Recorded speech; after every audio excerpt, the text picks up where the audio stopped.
so glad that you're joining us for this Good Friday moment. This day, billions of us are gathering to mourn, to grieve, and to look at the horror, which of course leads to wonder. Today, we celebrate Good Friday. Now, many Christians in other nations and in other centuries have probably dealt with this day better than us. We, at least in the West, are an instant fix-it culture. We spend billions on staying young, avoiding death. We live with accessible funds and resources to deal with sickness like in no other time in history. But 6 weeks ago, much of that changed for all of us. Like most of the world, we're starting to see our frailty, realizing our mortality during this global medical moment. Though most of us living in the West have not experienced death on a mass scale, we are at least a little now trying and starting to understand. Like I said a few weeks ago, we're living in this global pandemic now. We're living through this global crisis now. We're all either in isolation or quarantine or practicing social distancing. More and more of us are starting to know people directly affected by the virus. We're all feeling lost, and much of what we relied upon or hoped in has changed or it's gone. Hospitals are filling up, the death toll globally is rising, and we're all taking longer pauses. Never did I think in my lifetime I would be texting with friends in New York, pastors whose congregants are setting up field hospitals in Central Park, but here we are. And yet, in this real difficult moment, there is lots to be rediscovered. And you might say, well, what is that? Well, our most holy faith is grounded in all of this. The one that we love, the God we worship, stops and makes us face reality and calls us beyond the insulation and security of our over-controlling or our planning, our belief that we'll all live forever. Even though we know we won't, we pretend we will. And as the Psalms say, we're like a flower that's here today and gone tomorrow. I mean, honestly, death is what we're all struggling with at this moment. Death of our plans, death of our jobs, death of normalcy as we knew it, and actually, when we're up at 3 a.m., it's really struggling with real death. And Good Friday, by the way, is all about death. It's an intentional glimpse at the horror, which of course in the end does bring salvation and hope and forgiveness and the power to overcome all the ills of the world.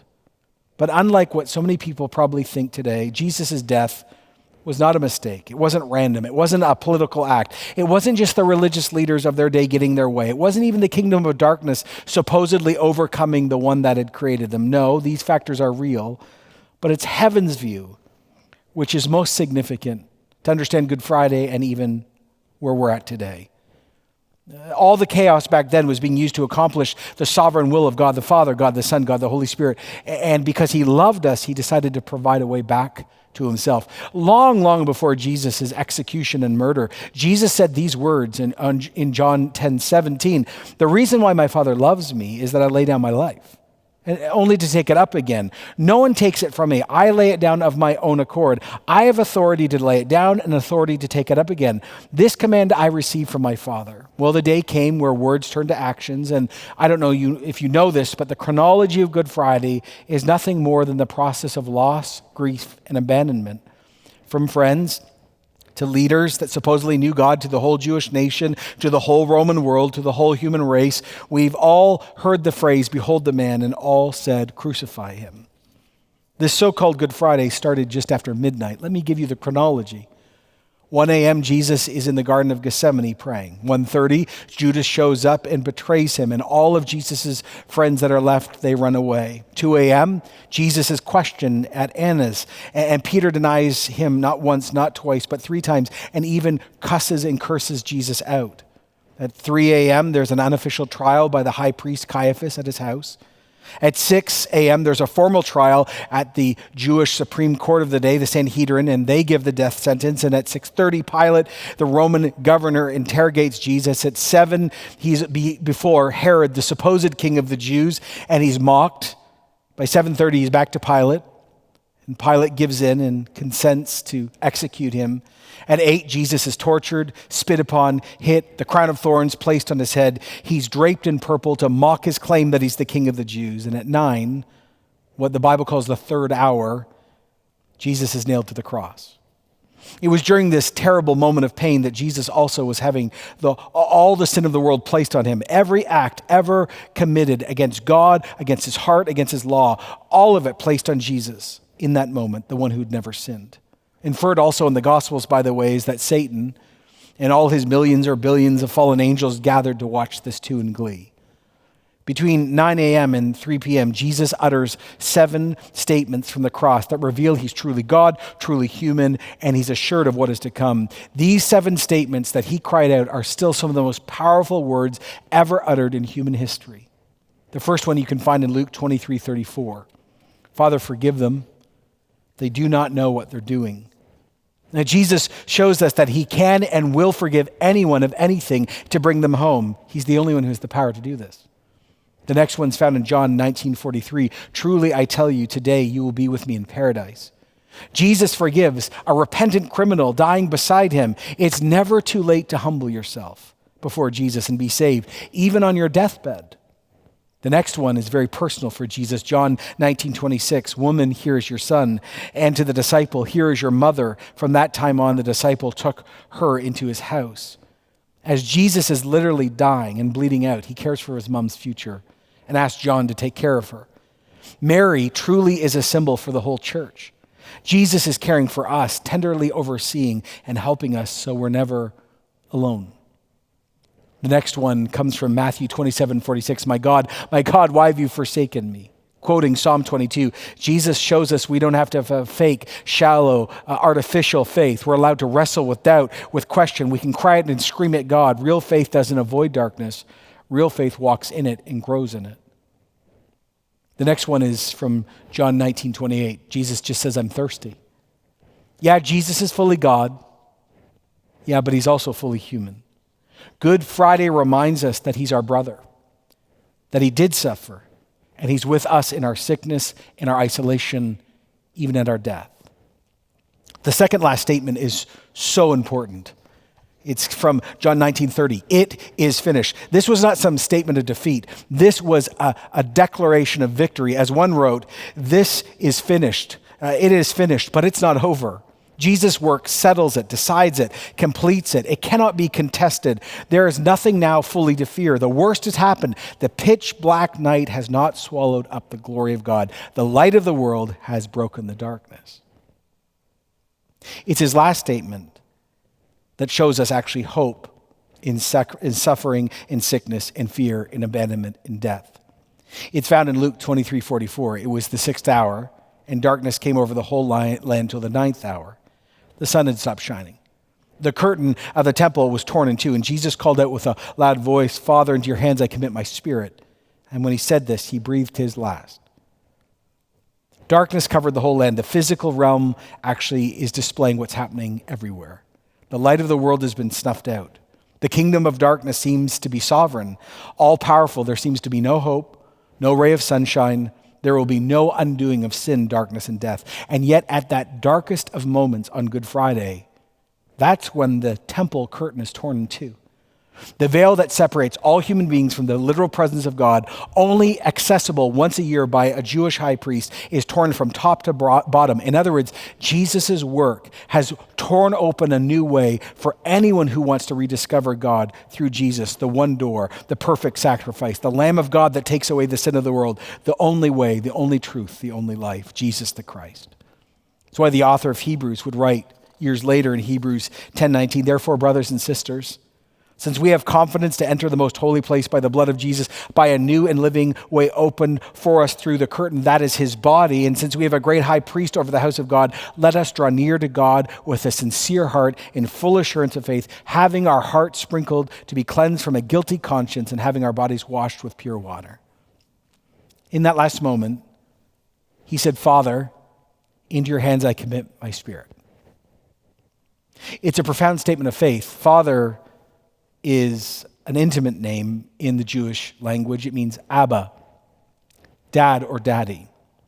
One wrote, Jesus shocked many of his contemporaries by referring to God as Father and by inviting his followers to do the same. Rather than depicting God as some Middle Eastern patriarch wielding considerable power in the family, he actually depicts God as a tender, compassionate dad who extends grace both to sinner and self-righteous.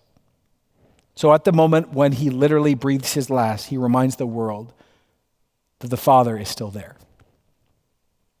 And then, like everyone, he dies. In less than 24 hours, Jesus had gone from accusation to multiple trials to torture to execution, and he dies. Now, of course, we know that's not the end of the story. Jesus will win. Jesus physically rises from the dead. Everything changes, and yet, let's not rush to Easter. Let's just sit here on this Good Friday. Like most of us who are forced to stay at home and we're all desperate to go to a restaurant again or hang out with friends or be with family and celebrate. I mean, this is Easter weekend. We're supposed to have a huge party and we're not allowed. Good Friday forces us to spiritually stay home and face some things. What does Good Friday teach us? One, our Christian faith and our hope is grounded not just in the best moments, but actually in the worst moments. Second, God is really with us in our suffering. It's not a bumper sticker. It's not just something you put on Instagram and lots of people like. It's true. And here's the last thing. Death doesn't have the final say. So I know that you're at home in bedrooms or at kitchen tables or in living rooms or in TV rooms. And so what I want to invite you to do is let's participate in communion today, Eucharist, the Lord's Supper. Let's today, virtually across all of our homes, still celebrate the death of Jesus. Jesus, just before he died, of course, talked about this. And by the way, because we've never done this before, you can grab some wine or some juice. You can grab any form of bread you want, and I'm going to lead us through this. We teach this all the time here at Sanctus Church. Communion is a guaranteed place of encounter. He's not in the elements, but he's sure with us. This is a symbol where God reminds us that he never leaves us or forsakes us. He communes with us. It's the good news in picture form because he dies for us. It's the symbol of mercy. It's actually where we who are Christians renew our wedding vows to him. When we said yes to Jesus and we were baptized, we claimed him as Savior and Lord. And in this place, we say, yes, you still are my Savior. You're still my Lord. I'm not available to anyone else, just you. It's anticipation. We are reminded that Jesus is going to return one day again. And like we found out in our last major series, in the new heavens and the new earth, we're going to actually see him, be with him, touch him, and eat with him. But also it's memorial, where we remember Jesus' suffering, death, and resurrection. As you're just going to get some elements in your house, let me just read what Paul wrote in 1 Corinthians 11:23. For what I received from the Lord, I also now pass on to you. The Lord Jesus, on the night he was betrayed, took bread, and when he gave thanks, he broke it and said, "This is my body, which is for you. Do this in remembrance of me." In the same way, after supper, he took the cup, saying, "This cup is my new covenant in my blood. Do this whenever you drink it in remembrance of me. For whenever you eat this bread and drink this cup, you proclaim the Lord's death until he comes." So we're going to take this together, but again, let me just outline this. If you are a Christian, that means you really are a follower of Jesus, not just ethnically, you come from a group that says they're Christian or your family's Christian. No. You genuinely have accepted Jesus as Savior and Lord. You can take this. If you're a Christian and you are struggling, you're welcome. If you're doing really well, you're welcome. If you're bored, you're welcome. If you're a Christian who's refusing to submit and refusing to repent on an issue, the Bible says wait until you're ready to deal with that or try to reconcile with another. If you're not a Christian and you're watching this, please don't take elements because you've not received the one into your life that this represents. This is a great time to meet him, though. And so all across Sanctus Church and beyond, because I know there are many other Christians from other churches joining us, would you just take a piece of bread? And I'm going to pray and then I'm going to lead us. So thank you, God, for this moment. Thank you that your Holy Spirit interconnects us all right now. Thank you for the death of Jesus. Thank you for his blood spilled and his body broken. And would you just bless these elements in all of our different homes, we pray in Jesus' name. And you all said, amen. So take a piece of bread. And I just want to say to you on this Good Friday, this is the body of Christ. It's broken for you. Take this and remember Jesus' suffering that gives you hope.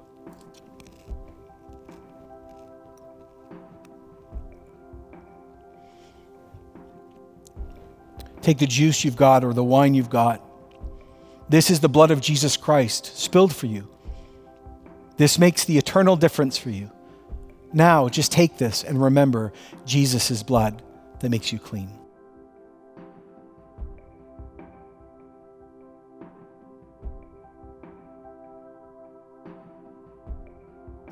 We just end this Good Friday moment by saying, thanks, Jesus, for your death. Thank you that you willingly did this. Thank you that your body was broken, your blood is shed. Thank you that we were able virtually together across our church and around the world to still remember you through the act of communion. Prepare us now, we pray, for Easter. Prepare our friends and family and neighbors and strangers also to join us virtually to hear the good news of Jesus. And may the reality of not just knowing about Jesus, but meeting him personally take place not only today, not only on Holy Saturday, but on Easter Sunday, as hundreds of millions of us gather virtually to declare that Jesus is risen from the dead. Thanks so much, everyone, for joining us for this Good Friday moment, and we look forward to seeing you on Easter Sunday.